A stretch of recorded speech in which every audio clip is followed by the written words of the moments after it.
Good evening and welcome to Equity News Tidbits. I am Hafsat Badiru. Nasarawa State Governor Abdullahi Sule today welcomed the Registrar General and Chief Executive Officer of the Corporate Affairs Commission, Hussain Magaji Ishaq, during a courtesy visit. The Registrar General was in the state to officially launch a new initiative aimed at producing more functional graduates across the country.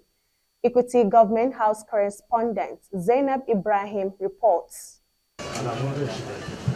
Ladies and gentlemen, announcing the presence of His Excellency, the Executive Governor of Nasarawa State, Engineer Abdullahi Sule, Your Excellency. Good morning. Welcome.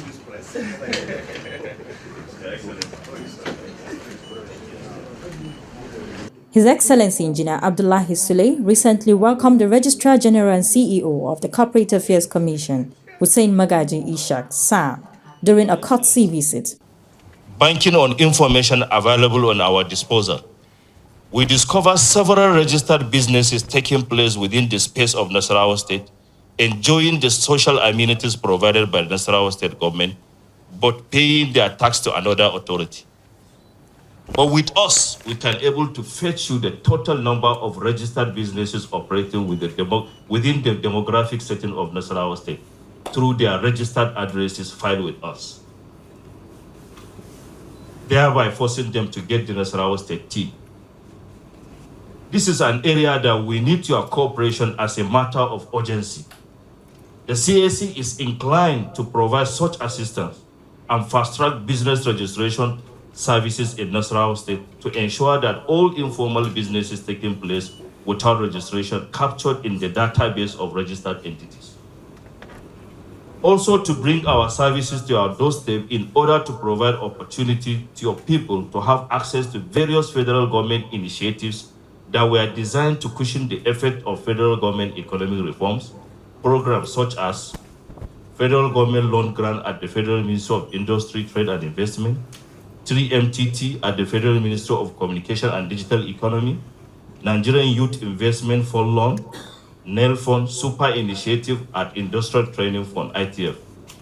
Your Excellency, we are ready to partner with the Nasarawa State government, and we can only achieve anything meaningful on this partnership if we are given additional accommodation in Karo local government area. The Registrar General was in the state to officially launch a new initiative aimed at producing more functional graduates across the country. The program focuses on equipping graduates and students with essential entrepreneurial skills, which will be certified by the CAC. I've heard you, and I heard you wide and clear. Indeed, we are, like you rightly mentioned, and I think I have said it, to Sheon over politics today a couple of days back, that the last protest that we have seen, especially in this part of the country, is actually an eye-opener. And if we don't take it serious this time around, it may consume every one of us. So, in Nasarawa State, since my return, since my first assumption, not even the return in 2023, we have taken the issue of skill acquisition seriously. Because what you are talking about really is that I can't say what you have said, that some of the courses are outdated. But what I have always said is that no matter the certificate you have, you need another skill certificate. You need a skill. The skill you need is what is going to give you a business. So for us, we have gone beyond just certificates. People who are retiring as PAMSECs, as directors, as other officers in government, and are still strong enough, we have built an institute of vocational training that will give them skill so that they can go borrow money, establish a business, register a business with you. The reason why this room is so jam-packed, now I know all our people have registered their businesses somehow. That's the reason why they want to have a glance of you. So I will ask for their businesses so that we can charge them the taxes that you have mentioned, thereby enhancing their employability and empowering them to become self-reliant in the job. From Government House, Lafia, Zainab Ibrahim, AKTV. Meanwhile, President Bola Ahmed Tinubu will on Wednesday, August 14th, depart Abuja for Malabo. Equatorial Guinea on a 3-day official visit to honor the invitation of President Teodoro Obiang Nguema Mbasogo.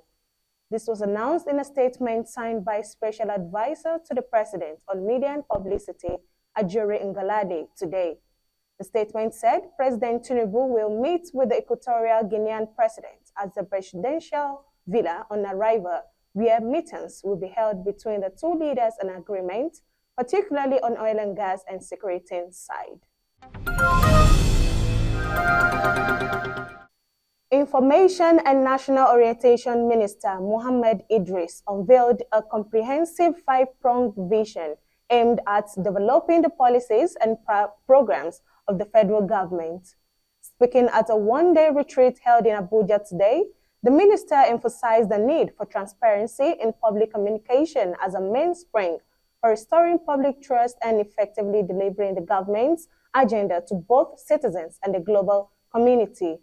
He also said the new vision, which goes with President Bola Tinubu's Renewed Hope initiative, also seeks to modernize the ministry's technology and talent, reorient national values, and create a more favorable environment for media operations in Nigeria.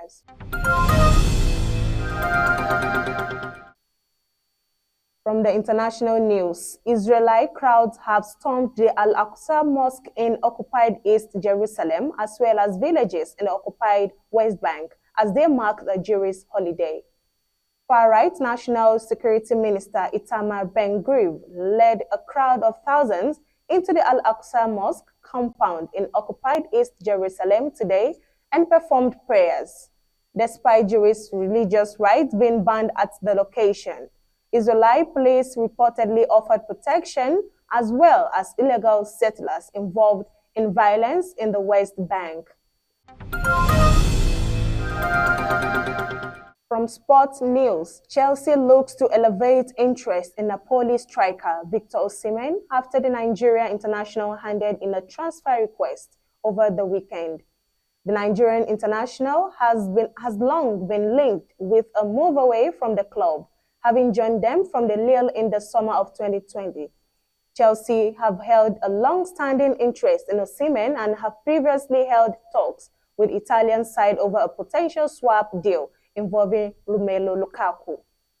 And that's it on Equity News Tidbits. Join us next time for another episode of the news. I am Hafsat Badiru. Thanks for watching.